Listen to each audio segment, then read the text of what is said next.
नमस्कार बच्चों। आज की संस्कृत की इस कक्षा में आप सभी का स्वागत है। संस्कृत की कक्षा में हम दिन प्रतिदिन कुछ ना कुछ नया सीखते हैं। कभी श्लोकों के माध्यम से, कभी कविता के माध्यम से और कभी कहानी के माध्यम से। आज जो हम एक नया विषय लेकर आए हैं वह है नाटक।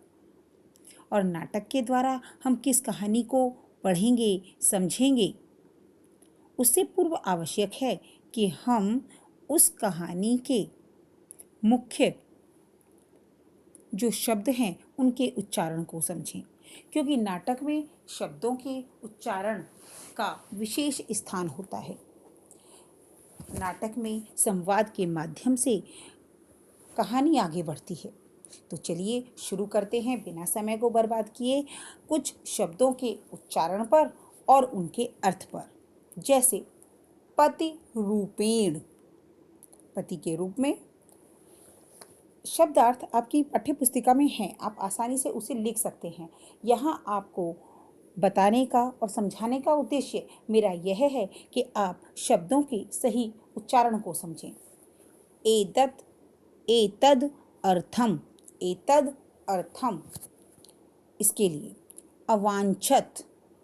अब जैसे यह जो इय वाला शब्द आप देख रहे हैं, इसे हम न के रूप में पढ़ते हैं और यही मैं आपको बताना चाह रही हूँ। इसे ऊपर वाले शब्द में हमने देखा कि एतद एक पूर्ण शब्द है, लेकिन उसमें द जो है वो आधा है और उसके अ को हमने अलग कर दिया है।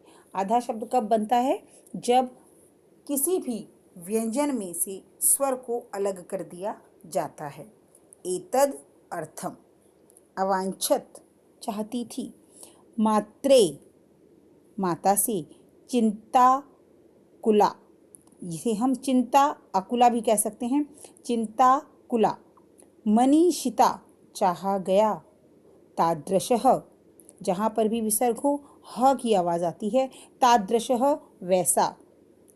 अभिलाषः, इच्छा। अभिलाषः, तपसा, तपस्या से। प्राप्स्यामि, प्राप्त करूँगी। प्राप्स्यामि। जीवन अभिलाषः, जीवन की चाह। जीवन अभिलाषः। आकुलितम, परेशान। आकुलितम, परेशान। साकम, साथ। निष्क्रामति, निकल जाती है। निष्क्रामति, निकल जाती है। मनसा, मन से। वचसा, वचन से। कर्मणा, कर्म से। मनसा वाचा कर्मणा, अर्थात मन, वचन और कर्म। तपति स्म, तपस्या करती थी। अब यहाँ पर फिर वही कि जहाँ पर भी स्म शब्द जुड़ जाता है वहाँ पर वाक्य भूतकाल का हो जाता है। तपति स्म, तपस्या करती थी। स्थंडिले, बड़े ध्यान से। स्थंडिले, दोनों को मिलाकर पढ़ेंगे। स्थंडिले, नंगी भूमि पर। नंगी भूमि से तात्पर्य जहाँ पर भूमि के ऊपर कुछ ना बिछा हो, ऐसी भूमि पर। शिलायाम, चट्टान पर। स्वपिति स्म, सोती थी। तपः प्रभावात, तपस्या के प्रभाव से। अतपः, तपस्या की। अगतिः, गतिहीनता। अधीतवती, पढ़ ली। संपादितवती, संपन्न किया यानी कि पूरा कर दिया। प्रथिता, प्रथिता। आतुर हृदय, हे आतुर, हे व्याकुल हृदय वाली। नेपथ्ये, पर्दे के पीछे से। झटिति, जल्दी से। झटिति, जल्दी से। क्रियार्थम, क्रिया अर्थम, तप के लिए। पूजोपकरणम, पूजो उपकरणम, पूजा की सामग्री। सुलभम, आसानी से प्राप्त। धर्म साधनम, धर्म का साधन। तूषणीम, चुप। तूषणीम, चुप। आकुली भूय, परेशान होकर।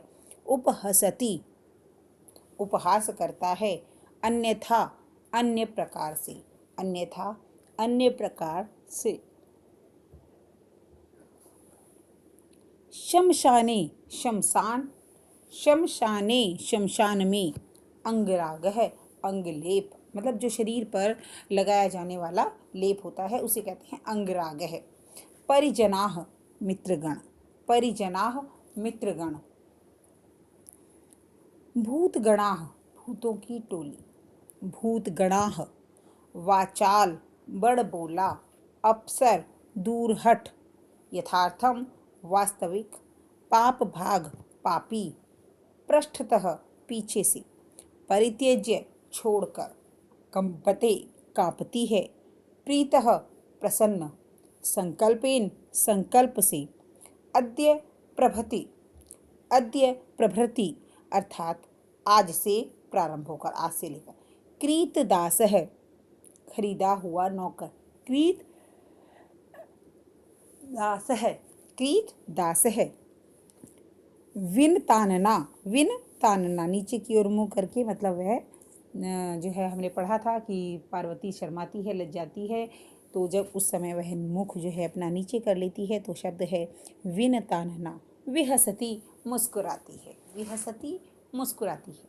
जी हाँ, इस प्रकार यदि आप शुद्ध उच्चारण के साथ अपने पाठ को समझेंगे और पढ़ेंगे तो आपको उसका अनुवाद समझना और भी सरल हो जाएगा। कहानी आप लोगों को समझ में आ ही गई होगी कि पार्वती किस प्रकार अपने वचन पालन के लिए और अपनी दृढ़ प्रतिज्ञा को पूर्ण करने के लिए गहन तपस्या करती है और फिर उसमें सफलता प्राप्त करती है।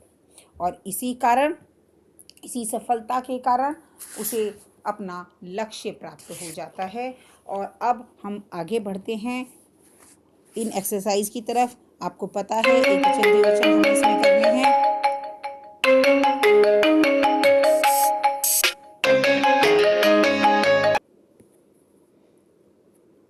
तो इस प्रकार आपको इन शब्दों के उच्चारण भली भांति समझ आ गए होंगे। अब आगे की एक्सरसाइज सिर्फ आपको यह समझाऊंगी कि यहाँ पर मध्यम पुरुष के सारे शब्द लिखने हैं हमें पहली वाली में। बिल्कुल ध्यान से देखें आप। अभी मैंने स्म का अर्थ आपको बताया, वसति स्म, वस्तः स्म, वसंती स्म। तो पूज्यति पूज्यतः पूज्यन्ति और रक्षति रक्षतः रक्षन्ति। इस प्रकार आप इस एक्सरसाइज को स्वयं पूर्ण करेंगे।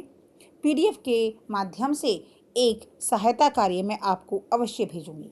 अब आवश्यक है कि हम प्रश्नों के अर्थ को जानें। यह बात पहले भी मैं कई बार बता चुकी हूँ कि आप उत्तर सही तभी लिख पाएंगे जब आप प्रश्नों को सही तरीके से समझ पाएंगे। अनुवाद के माध्यम से आपको पता चल गया है कि प्रश्न के उत्तर क्या हो सकते हैं। ठीक है, तो आप ध्यान से सुने। तपः प्रभावात के सखायाः जाताः।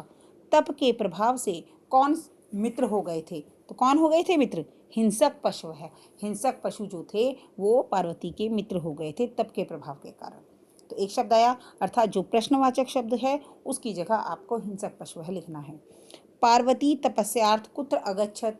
पार्वती तपस्या के लिए कहाँ गई? कह शमशाने वसति। शमशान में कौन रहता है? शिव निंदाम श्रुत्वा का क्रुद्धा जाता। शिव की निंदा सुनकर कौन क्रोधित हुई? पार्वती। वटु रूपेण तपोवनम कह प्राविशत। वटु के रूप में अर्थात ब्रह्मचारी के रूप में तपोवन में किसने प्रवेश किया? ये हैं प्रश्न। इनके उत्तर बड़े ध्यान से आपको लिखने हैं। अब एक और प्रश्नों के लिए एक और प्रश्न हमारे सामने है जिसमें हमें समझना है कि कैसे क्या करना है। जी हाँ, पहला प्रश्न, पार्वती क्रुद्धा सती किम अवदत्। पार्वती क्रुद्धा सती किम अवदत् कि पार्वती ने क्रुद्ध होकर सती से क्या कहा? कह पाप भाग भवती। कौन पाप का भागी होता है? पार्वती किम कर्तुम इच्छत। पार्वती क्या करने की इच्छा करती थी? कौन पाप का भागी होता है और पार्वती क्या करने की इच्छा करती थी? पार्वती कया साकम गौरी शिखरम गच्छति। पार्वती किसके साथ गौरी शिखर जाती हैं? पार्वती किसके साथ गौरी शिखर पर जाती हैं? जी हाँ, इन चारों प्रश्नों के उत्तर आपको बड़े ध्यान से लिखने हैं। अब आगे देखिए समानार्थक शब्द। अब इसके अंतर्गत आवश्यक है कि आप इन शब्दों का अर्थ जानें, जिससे कि आप ये समझ सकें कि यह किसके समानार्थक हैं। समानार्थक का मतलब होता है समान अर्थ वाले शब्द। सबसे पहले मंजूषा के शब्दों को हम समझें। माता, माता का अर्थ आपको पता है। मौनम, चुप रहना। प्रस्तरे, पत्थर। जंतवः, जंतु। नैनानी, आँखें। अब नीचे वालों का अर्थ समझते हैं। शिलायाम, पत्थर। तो ऊपर हमने पत्थर किस शब्द का मीनिंग समझा था? बिल्कुल सही, प्रस्तरे। पशवः, पशवः यानी कि जंतवः। Very good. अम्बा, माता। नेत्राणि, नैनानि। तूष्णीम, मौनम। तूष्णीम मतलब चुप रहना, नेत्र आँखें, अम्बा माँ, पशु है पशु, और शिलायाम अर्थात पत्थर। और इनके समानार्थक शब्द ऊपर हैं और आपको ये बात समझ में आ गई होगी कि ये आपको कैसे करने हैं। सेम मैंने आपको बताया इसमें का अर्थ होता है भूतकाल में शब्द का चले जाना। वसति इसमें देखिए, अगर वसति को हम देखें तो यह वर्तमान काल का शब्द है और इसमें जो है उसके लगते ही यह भूतकाल हो गया। और अगर हम इसके शब्द की बात करें तो यह बना अवसत। पश्यति इसमें अपश्यत। तपति इसमें तपस्यत, अतपस्यत। चिंतयति अचिंतयत। वदति अवदत। गच्छति अगच्छत। इस प्रकार ये भूतकाल में शब्द लिखे जाते हैं और इसमें का प्रयोग हमेशा भूतकाल के लिए ही होता है। इसके आगे फिर वही कि लिखत इसमें अलिखत, कथयति इसमें अकथयत, नयति इसमें अनयत, पठति इसमें अपठत, धावति इसमें अधावत और हसति इसमें अहसत। प्यारे बच्चों, इस प्रकार हमारा यह आज का अभ्यास कार्य पूर्ण हुआ। आप इसे अपनी उत्तर पुस्तिका में लिखेंगे और समझकर लिखेंगे। इसी उम्मीद के साथ आज मैं आपसे विदा लेती हूँ। धन्यवाद।